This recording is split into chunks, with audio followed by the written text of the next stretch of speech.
12th man and the Texas A&M Aggies.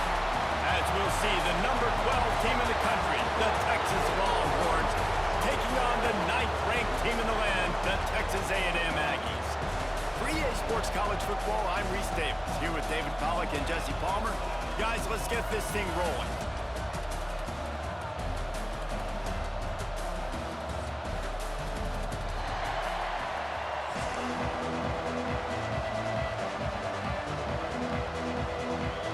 Texas A&M set to kick off to christen this game.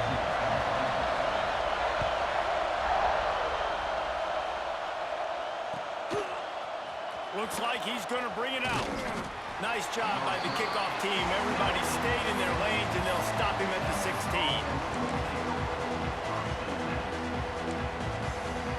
This is what we expected. This crowd ready to make its presence known. To the air, it's Manning. Taking a shot on the first play. Snatches it on the right. Across the 50 and knocked out of bounds at the 48. An explosive play gets this offense working. You go with the first snap of the game, and you make a big play like that, your confidence just soars. And I don't know if the defense was sleepwalking here, Reese, but it's almost as if they didn't know the game had actually started. They were just kind of lethargic in the back end. I don't think they were anticipating this offense taking a shot on the first play. And he doesn't find much running room, a short gain on the play. Did Bevo really get his name after altering a brand on his backside put there by Texas A&M students? So many questions to answer since 1894, guys. And that's what's so cool about this rivalry. When you have the back and forth and who did what, going all the way back to 1894, Reese's first birthday, what an amazing rivalry. There have been a lot of good players during that stretch, too. Think about Ricky Williams from the Horns, Johnny Manziel, Texas A&M. So many great coaches have patrolled the sidelines in this rivalry for years. On 3rd and long, he's going to have to throw for it. Picked off, and the opening drive is stopped with an interception. And they'll close in on him after a good return on the interception. How about this defense? Coming out, you know you've got a challenge on your hand, and you're talking about coming out ready, hairs on fire, ready to play. You can tell, dropping back, great coverage. They know this guy's great. They know he can spin it. They're sitting on the coverage, waiting on it. They win the first check early. Breaks into the open. And he eluded the defense, and he'll take it all the way. Touchdown, Texas A&M. This is why they show up for Midnight Yell, and they are playing like they practice. And this place rocks as loud as anywhere in the country, and you want to get them going early. First drive of the game, scoring a touchdown, getting them jacked up. And he's coming out of the end zone. I know he thinks he can house every return, but sometimes you just have to take a knee as he stopped at the 14.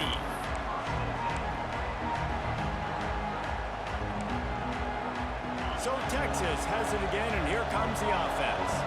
That last drive was promising for a while, but you just can't mess it up at the end with the pick, Jesse. No, you've got to be able to finish drives, especially in this game if you're going to win. And, David, they've got to be able to eliminate the mental mistakes. Yeah, and I don't think you get conservative or play it safe. You can trust your guy. I think you put the ball right back in his hands and let him do his thing. Offense has it at the 28 on first down. They'll give it to him again. He picks up maybe a couple before he stopped right at the 30-yard line. The big fella in the middle, man. Those defensive tackles, they go such a long way in deciding and really stopping the other team's run game. Just forcing contact with those guards and those centers, owning the line of scrimmage, and getting running backs on the ground. Picked up 2 yards on that last one. They need 8 on second down. Back to pass, it's Manning. Quarterback extends the play. He scrambled forward and got a few and turned that into a positive play. Welcome to the frustrating reality of college football. Like, the guy at the quarterback spot, he can just do that. Pull it down, get positive yards, makes the defense have to account for him every single play. The 12th man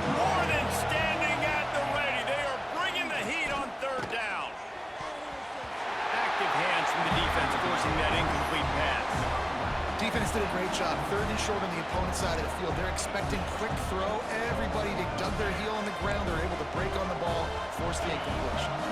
Oh, man, this could have disaster written all over it. Going for it inside their own 40.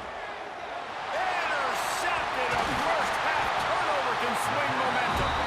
He was looking for that big return to go with the pick, but he'll set him up in business at the 36. Man, another mistake by this. Listen, he is an elite quarterback. He's really, really good.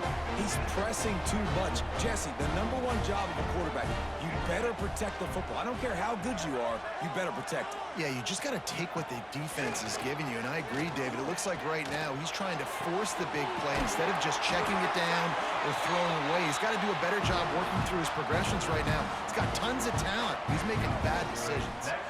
The Aggies trying to pay off the threat on 1st and goal.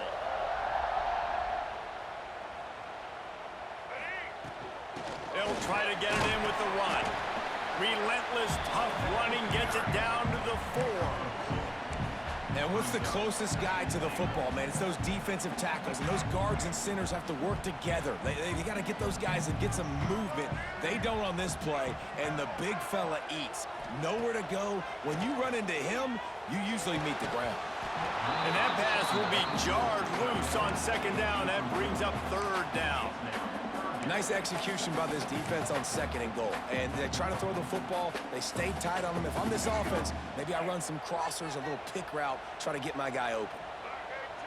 They'll move the tight end. The play action fake. Buys a little time. And he waltzes in for the score. Touchdown, Aggie. Love the quick decision-making by the quarterback. It's not just who's the open guy and who am I throwing it to. It's also having that clock, David, in your head that says, if no one's open and I'm down near the red zone, I'm taking off now and I'm using my athleticism and I'm getting a score. Yeah, you love the decision-making. I hate the defense. Why are we dropping back so far in the end zone? We got to keep eyes on this QB. We know he can take off. We know he can make plays. The field shrinks, man. You got to expect that's coming. Not very good defense. And he's going to bring this one out. Pulled down at the 18, and the decision to bring it out of the end zone was not a good one.